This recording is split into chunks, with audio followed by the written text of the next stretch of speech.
Hey there heating and plumbing pros, here's 4 ways you can turn more of your quotes into jobs, the last being the most important. I'm Aaron from Gas Engineer Software and we help over 5,000 heating and plumbing businesses achieve their potential. Have you ever thought about how much extra money you could be making if all your quotes turn into jobs? Let's dive into our 4 favourite tips. Number 1, pick up the phone. It sounds simple, but make sure you're not missing calls during work hours and have things like voicemail messages and auto replies for when you are unavailable. Number 2, arrive on time. This is a really easy way to stand out and impress your customers. We recommend giving a time window instead of a specific time for this. Number 3, get your pricing right.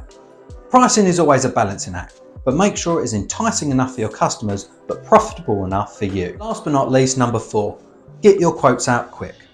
If a customer has to wait a long time for their quote, they're probably going to go elsewhere. So aim to send it same day, if not on the spot. And software makes this a lot more achievable. We've got more tips, so stay tuned for part 2.